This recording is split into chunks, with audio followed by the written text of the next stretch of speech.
Good morning all of you.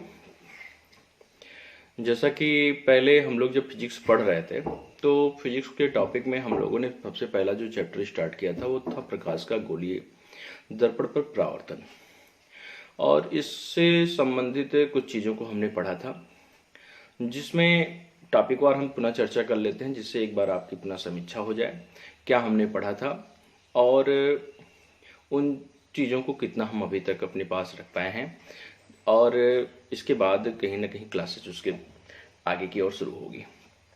सबसे पहला topic जो उसमें था प्रकाश का परावर्तन था। प्रकाश के परावर्तन में हमने आपने ये समझा था कि जब किसी परावर्तक तल पर प्रकाश की आने वाली किरणें प्रकाश की आने वाली किरणें दर्पण के परावर्तक तल से टकराने के पश्चात पुनः उसी माध्यम में वापस लौट जाती हैं तो उसे प्रकाश का परावर्तन कहते हैं। एक बार पुनः इस चीज को समझें।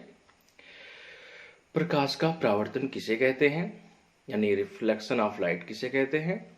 तो कहते हैं जब किसी चिकने समतल तल से प्रकाश की आने वाली किरणों का मतलब है आपतित किरणें, इंग्लिश में बोलते हैं इसे इंसिडेंट रेज।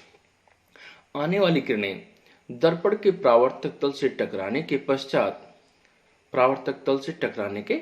अर्थात जिस बिंदु पर टकराती है उस बिंदु को क्या कहेंगे? उस बिंदु को कहेंगे आपतन बिंदु, यानी इंसिडेंट पॉइंट।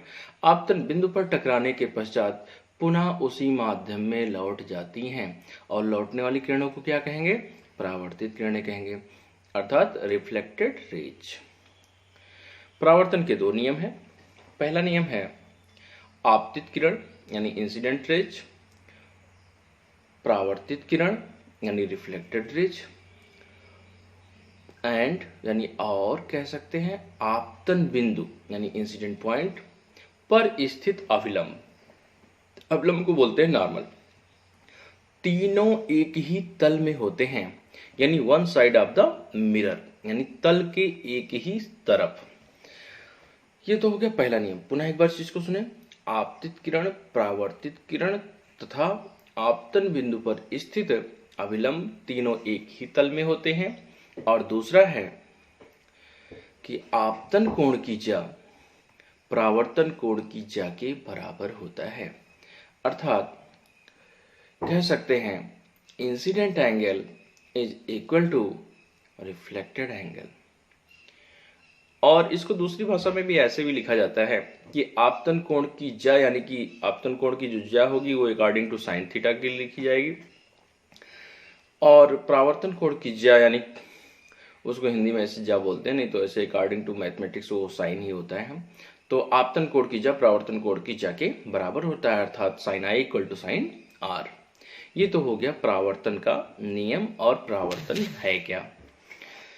इसी चैप्टर में जब दूसरी तरफ बढ़ते हैं तो दूसरा एक टॉपिक हमारा आता है प्रतिबिंब का। प्रतिबिंब क्या है? तो प्रतिबिंब में अभी तक हमने आपने ये समझा था प्रतिबिंब वह होता है जो हूबहू यानी जैसे का तैसा, यानी जैसा हम दिख रहे हैं वैसा ही वो किसी चीज को, और हमारे सामने हमारे जैसे ही हूबहू कोई चीज दिखे तो वही हमारा प्रतिबिंब होता है। और विज्ञान की भाषा में अगर कहें, विज्ञान क्या कहता है? तो कहते हैं कि किसी भी प्रकाश की किरण, जो कोई भी प्रकाश की जो किरण है, वस्तु के किसी भी बिंदु से चलकर परावर्तन के पश्चात किसी दूसरे बिंदु पर अगर वही हमें क्या हो जाए, मिल जाए, तो उस बिंदु को ही वस्तु बिंदु का क्या कहते हैं? प्रतिबिंब कहते हैं। अर्थात कहने का मतलब है, यदि सपोज करो कि सामने कोई वस्तु रखी है, वस्तु का मतलब जैसे यही है, सपोज करो ये वस्तु है, इसके ऊपरी शीर्ष से प्रकाश की कोई किरण जा रही, कहीं से भी कोई शीर्ष से एक प्रकाश की किरण जा रही है, और प्रकाश किरण जा रही है और जाने के बाद किसी भी बिंदु तल से या कहीं पर टकराने के पश्चात, कहीं पर भी टकरा के और पुनः किसी दूसरे बिंदु पर मिल जाए, सपोज करो यहां मिल जाए, तो ये जो बिंदु होगा इस वस्तु का जो है प्रतिबिंब कहलाएगा। ये चीजें हैं। आगे अभी जब प्रतिबिंब को और क्लियर करेंगे तो वो चीजें हो जाएंगी। फिलहाल प्रतिबिंब को कहते हैं इंग्लिश में इमेज, और इमेज जो होती है दो प्रकार की होती है। पहला होता है वास्तविक प्रतिबिंब और दूसरा होता है आभासी प्रतिबिंब। वास्तविक प्रतिबिंब क्या है? यदि किसी वस्तु से चलने वाली किरणें परावर्तन के पश्चात किसी बिंदु पर वास्तव में मिलती हैं। वास्तव में मिलने का मतलब है रियलाइज होता है। रियलाइज मतलब इस चीज को ना कि सच में मिल रही हैं, ऐसा नहीं केवल ऐसी कल्पना हो जाए, परिकल्पना हो जाए कि मिल रही है कि नहीं मिल रही हैं। तो कहते हैं इस बिंदु को वस्तु का वास्तविक प्रतिबिंब कहते हैं। एक चीज और ध्यान रखना है यहाँ पर, अभी प्रतिबिंबों की प्रकृति की बात की जाएगी, लेकिन पहले दोनों को क्लियर कर लेते हैं डिफिनीशन के आधार पर कि डिफिनीशन क्या कहता है, फिर उसके बाद प्रकृति क्या कहती है। आभासी प्रतिबिंब की जब बात करते हैं तो कहते हैं किसी वस्तु से चलने वाली प्रकाश की किरणें परावर्तन के पश्चात किसी दूसरे बिंदु से आती हुई प्रतीत होती हैं। आती हुई प्रतीत होती, इमेजिन हो रहा है, यहाँ पे आ रही हैं, ये कोई सर्टेनिटी नहीं है, कह रहे आती हुई प्रतीत होती हैं। तो इस बिंदु को वस्तु का आभासी प्रतिबिंब कहते हैं।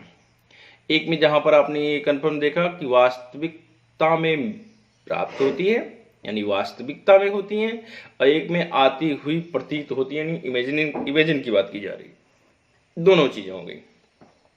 अब जब हम प्रकृति को समझते हैं, वास्तविक प्रतिबिंब कैसे होगा, आभासी प्रतिबिंब कैसे होगा, तो कहीं भी अगर दिखे कि प्रतिबिंब की जो प्रकृति है वो उल्टी है, यानी उल्टा प्रतिबिंब प्राप्त हो रहा है, तो उल्टा होगा तो सदैव वो वास्तविक होगा। और अगर प्रतिबिंब सीधा प्राप्त हो रहा है तो कंडीशन ये है कि वो सदैव जो है कैसा होगा, आभासी होगा। अब दर्पण के आधार पर अगर हम व्याख्या कर लेते हैं कि किसमें उल्टा प्रतिबिंब प्राप्त होता है, किसमें सीधा प्राप्त होता है, तो 6 स्थितियां हैं अवतल दर्पण के लिए, और एक स्थिति जो है उत्तल दर्पण के लिए है। अवतल दर्पण की जितनी भी स्थितियां प्राप्त होती हैं उसमें केवल एक पोजीशन ऐसी होती है जब वस्तु को ध्रुव तथा मुख्य फोकस के बीच में रखा जाता है। तो ऐसी कंडीशन में जो प्रतिबिंब प्राप्त होता है वो सीधा प्राप्त होता है। बाकी अवतल दर्पण की सभी स्थितियों में प्रतिबिंब जो होता है उल्टा प्राप्त होता है। केवल वहां पर जो होता है जब ध्रुव और मुख्य फोकस के बीच में रखा जाता है तब प्रतिबिंब सीधा प्राप्त होता है। जबकि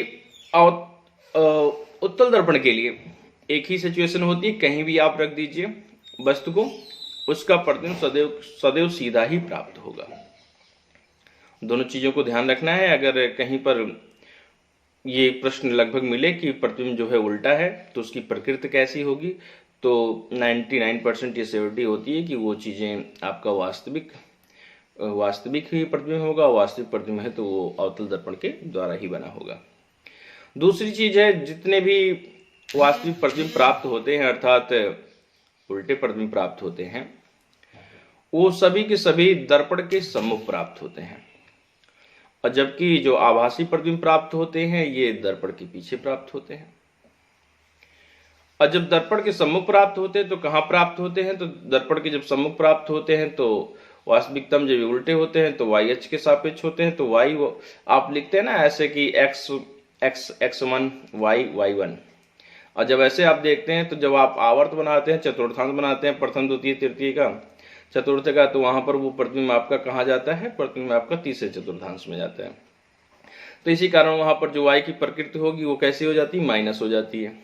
क्योंकि ऐसी कंडीशन में क्या होती है, समस्त दूरियां जो होती हैं ध्रुव से जब नापी जाती हैं वस्तु की, चाहे दूरी हो चाहे प्रतिबिंब की दूरी हो, सभी आने वाली किरण की दिशा के विपरीत की दूरियां होती हैं, इसलिए सभी का मान कैसा होता है, ऋणात्मक होता है। वाई भी चूंकि ऊपर की तरफ ना हो के नीचे की तरफ, इसलिए उसका भी मान कैसा होगा, निगेटिव ही होगा।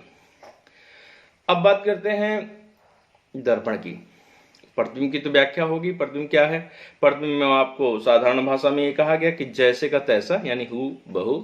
और साधारण भाषा में आपने समझा किसी भी वस्तु से चलने वाली प्रकाश की किरण यदि परावर्तन के पश्चात किसी दूसरे बिंदु से टकराकर या किसी दूसरे बिंदु पर वो क्या हमें प्राप्त हो जाए तो वो दूसरा बिंदु ही क्या कहलाता है, वस्तु बिंदु का प्रतिबिंब कहलाता है।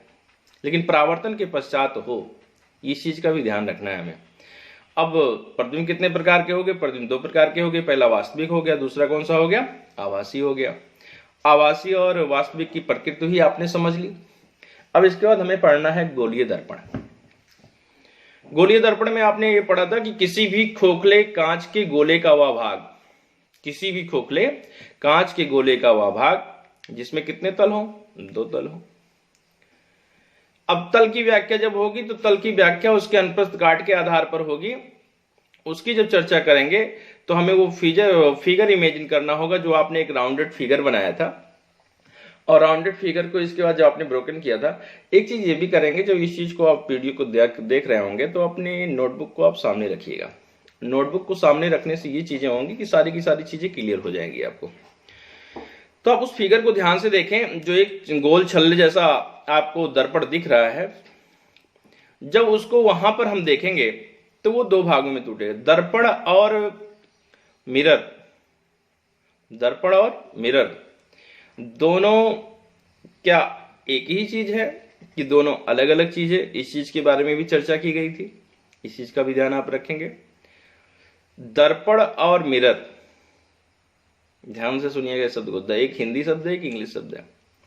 दोनों की चर्चा की गई थी और हमने बताया था कांच और दर्पण में क्या अंतर होता है, और दर्पण कब बनता है, कांच कब होता है। तो यहाँ दर्पण पढ़ा जा रहा है, ना कि कांच पढ़ा जा रहा है। तो दर्पण जो हो गए दो प्रकार के हो गए। तल की व्याख्या के आधार पर जब हम करते हैं, तल कैसे करेंगे व्याख्या? जब उसी खोखले गोले के भाग को बीचों बीच अर्थात बीच से हम दो भागों में बांट देते हैं तो वहां पर तल की व्याख्या होती है। तल के आधार पर जब व्याख्या करते हैं तो कहते हैं कि एक एक पार्ट दोनों तरफ का कलर कर लीजिए। कलर करने का मतलब क्या हुआ? कलर ही कर देना। और जब कलर कर दिया जाता है, सपोज करिए एक ऐसा लेते हैं जिसका आंतरिक भाग कलर कर दिया, और दूसरा एक ऐसा लेते हैं जिसका ऊपर का भाग कलर कर दिया। अब जब ऊपर का भाग कलर हो गया तो स्वाभाविक सी बात है उसका जो परावर्तक तल होगा अर्थात जिस पर प्रकाश की किरण आकर गिरेगी वो अंदर का भाग होगा। और एक ऐसा दूसरा प्रकार का दर्पण है जिस पर अगर अंदर की तरफ हमने कलर कर दिया तो यानी उस पर आने वाली प्रकाश की किरणें कहां गिरेंगी? ऊपर के तल पर गिरेंगी, अर्थात उसका परावर्तक तल ऊपर होगा। तो देखिए, देखना और समझना है और शब्दों के अकॉर्डिंग ही समझना है। यदि आने वाली प्रकाश की किरणें दर्पण के परावर्तक तल के ऊपरी सिरे पर पड़े, ऊपरी सिरे पर करने का मतलब अर्थात वह तल जो ऊपर की तरफ उठा हुआ हो, ऊ मतलब उठा हुआ हो, और उठने का मतलब है ऊपर, ऊपर का मतलब है उत्तल। शब्द से ही पकड़ लीजिए, ऊफार उत्तल, अर्थात जिस दर्पण का परावर्तक तल ऊपर की तरफ उठा होगा उसे हम उत्तल दर्पण कहेंगे, और जिसका परावर्तक तल अंदर अंदर मतलब अवतल यानी अंदर आ रहा है, प्रकाश किरणें यानी आंतरिक तल से टकराकर वापस जा रही हैं, उसे हम कहेंगे अवतल दर्पण। दोनों चीजें कंफर्म हो जानी चाहिए, उत्तल दर्पण क्या है और अवतल दर्पण क्या है। अब इसके बाद गोलीय दर्पण से संबंधित कुछ परिभाषाओं की चर्चा की जाएगी, क्योंकि वीडियो काफी बड़ा हो जाएगा, फिर इसके बाद अपलोड करने में भी दिक्कत होगी, तो उसकी चर्चा अभी कुछ समय के पश्चात होगी। धन्यवाद।